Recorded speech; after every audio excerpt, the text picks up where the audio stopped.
All right, 342 Sports Bass Live, 97.3 ESPN. The Hercules Tires MAAC Basketball Championships back in AC. Jim Whelan Boardwalk Hall, March 8th through the 12th. Visit boardwalkhall.com for tickets and information. And, of course, Rich Ensor is the MAAC Commissioner, as he is back to give us a little insight on the tournament, what you can expect, how much longer the tournament will be here. This is the final year of a 3-year deal, Rich, which obviously has had some tough navigation under the circumstances that have gone on out there. So let's first welcome you to the show. Going on. I know, Mike, this thing called COVID, I don't know, seemed to have caused us a little bit of an issue the last 2 years. We're getting back on our feet for year 3, but as you know, it's still been challenging. But I think we're going to have a great tournament. I know that much. We got, on the men's side, we got some great teams. And frankly, on the women's, it's pretty competitive too. But we just have to see if the fans are ready to come out and, and travel and attend the games. Where do you stand with that? In the first year, you started the tournament and you had to stop midway through. Last year, if memory serves, it was just friends and family, right? It was limited attendance, just friends and family. Yeah. Where are you this year? We're an open admission, just like every other event in Atlantic City. Whatever the state requires, and then our own personal, regulations are that as long as you meet the buildings facilities requirements and you're vaccinated, you're in. And I think it's going to be just a honor system, but we're still working on some of those details. And as you know, the pandemic continues to evolve and how it's being managed almost every day. So we're just waiting for some more guidance from the arena on that. And we'll be sitting down the next couple of weeks to finalize that. Right. You mentioned right now we're just planning on business as usual.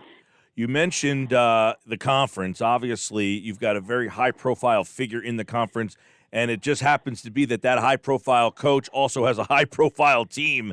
What has Rick and Iona meant to the league this year? Well, Rick's such a consummate professional. I mean, I've been very impressed with Rick Pitino. I've known him, obviously, we're about the same age, so I've watched his career as I've developed my own career within college basketball. And it's just amazing the job he's done. I think he's taken 4 different programs to the NCAA Final Four. So, who can do that? Who can look at that? And that's why he's in the Hall of Fame. And I see it every day on the court when I watch him coach against our teams. And our younger coaches are learning from him. The intensity he brings to the game, the quality of the players he's been recruiting have been really important. And he brings just instant credibility and name recognition. So we're really happy to have Rick in the conference. And he's been very, very professional to work with, I have to say. We had a conference call earlier today. You might have heard we had some membership issues going on. Anyhow, I was talking to our basketball coaches earlier today just to get them up to date. And, his questions were all on point. He brought a lot of insight into his view of scheduling and what we need to do to make the conference better. And that's what we look for from somebody like Rick. He can really influence those younger coaches in a very positive way. Yeah, Rick Pitino is the coach at Iona. They are the top team in the Metro Atlantic Athletic Conference. And obviously, we had mentioned if Iona doesn't win this conference tournament, there's a possibility they could be an at-large team. Do you believe that as well? Yeah, I think they're on the bubble. I think all mid-majors these days are on the bubble. The majors have made it as hard as possible to get at-larges out of the mid-major conferences. So, what a shock. I'm dismayed to know that. But in any case, I think if anybody can make the case, Iona can. And they even went out and scheduled a game on the fly just to get another major opponent in St. Louis. They went out to St. Louis to play them. And, it came down to the last shot of the game, and St. Louis was on top. But I think it shows the quality of that program. And as we talk every other week to our basketball reps on the committee, each of us each conference has 2 reps that are assigned to monitor your committee. And we've talked up Iona, and they're certainly aware of them. Rich, you mentioned the conference having some realignment stuff. Monmouth, which is, about 45 minutes to an hour from a lot of our listeners here, they are choosing to leave after this tournament. How does that affect you guys moving forward? Well, that was a business decision really built around football and, the need to elevate their league affiliation on that sport. So it does impact all the other sports in their membership. So obviously it impacts us across the board. Where I think I looked at the latest numbers, 20 of the 32 conferences in D1 over the last 18 months have had conference realignment. It's just part of what we do as a business function day in and day out. So we are anticipating this might be coming, and we've been actively looking at other members, and we'll come up with a plan. I think ultimately we want to get to 12 schools. Mm-hmm. It allows you it gives you some breathing room in terms of membership requirements within the NCAA. It allows for a better support of the basketball championship and other sports as well. So that's kind of where I see us headed. What schools they are to be determined. But, for Atlantic City, I think the important part is that part of our business model is built around room nights in the hotels at a time of the year when it's really quiet. And right now we have 11 members, but, 3 of them are in the state of New Jersey. Don't necessarily bring loads of fans to stay in those hotel rooms, although the teams do.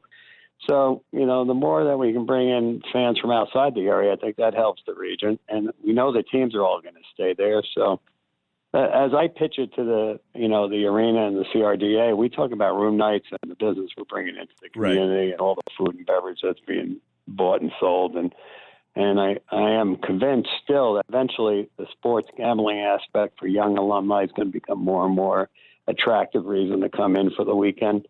Just hasn't been able to be activated in the COVID times. Right.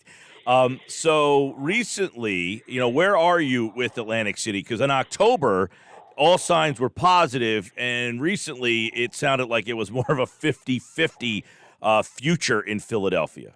In Atlantic City. It's a little bit more about it's more about the economics of what's been going on in the city in terms of their funding sources. Mm-hmm. So I know that there was a recent change at the CRDA, and we're waiting to see how that pans out. But we may look at a 1-year extension just so we get into a non-COVID year to actually test how well this would work. And I think that would be fair both to the arena and the league. And it also still keeps that business flowing into those hotels. So, if I was a guessing man, I'd say it's probably maybe looking at a 1-year extension at this point. Right. And time will tell. I think it'll be resolved long before we get down there in next month. Which would be nice. But as you kind of hinted at in the beginning of this conversation, as we circle back with Rich Ensor, the MAAC Basketball Tournament is coming back to Atlantic City. It's the final year of the 3-year deal. But you really haven't had a model to show them, hey, this is what it's going to be like. And, it's tough to kind of judge you off of this 1 year if this is the only thing they're judging you off of. So you'd like to get that deal done, you're saying, before the tournament tips off in March. Yeah, I'd like to see an extension so we can start planning and tell our fans, come on down, experience it. You're going to love it.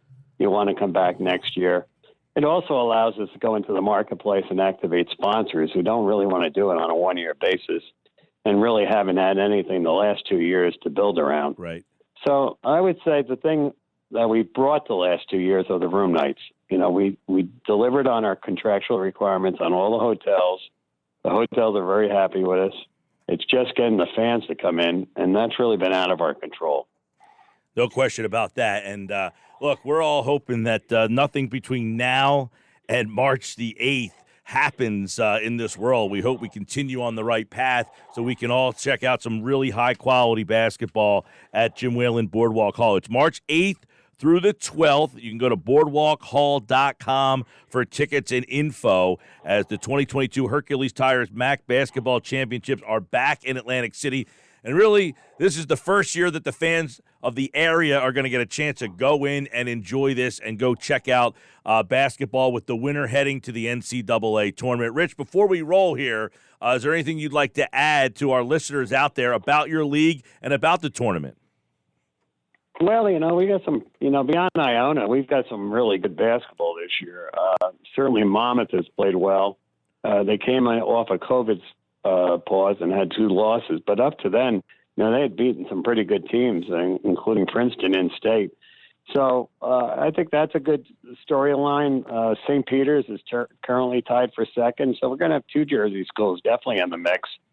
And on the women's side, again, we got a very good Fairfield program this year, but we have two of the schools in Jersey are doing well. So I think, for the fans, there'll be local affiliations. There'll be people coming in from outside the area. And by the way, we're going to do our esports championship. If we haven't announced it, we're about to at the Showboat Hotel in the old House of Blue stage. So we're getting that up to run this year.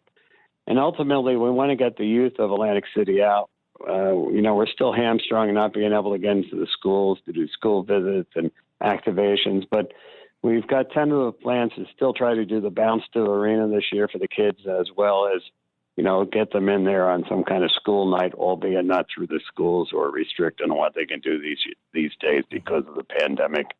So we are trying to do all that. And the always favorite of the media, the Mac and Cheese Fest, will return this year, we hope, as we get closer and see where the pandemic puts us. All right, Rich. Well, we hope to see you March the 8th, 9th, 10th, 11th, 12th, Boardwalk Hall, Atlantic City. And then we hope to see you again next year. And we will, of course, be checking back in before that tournament begins here in AC. Rich, thanks so much. Thank you, Mike. Appreciate it. All right, Rich Ensor is the commissioner of the MAAC, and the Metro is back here in Atlantic City. As you heard, the challenge that they've had.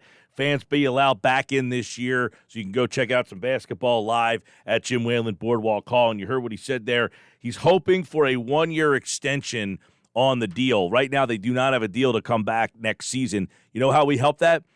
Our listeners, everybody in this area, if you're a basketball fan, and I know many of you are, get your kids, get your families, and go take them up to Boardwalk Hall and check out some high-quality basketball. You think about Rick Pitino and what he has accomplished, his Iona team. And I asked Rich, can they be a at-large team? I think they would be the one team that, hey, if they have a good run in the tournament, maybe they lost in the finals, that they would be an at-large possibility. But to go see a guy like Pitino coaching in person, it's pretty cool to show your kids, hey, that's a guy there who's won a lot of national championships.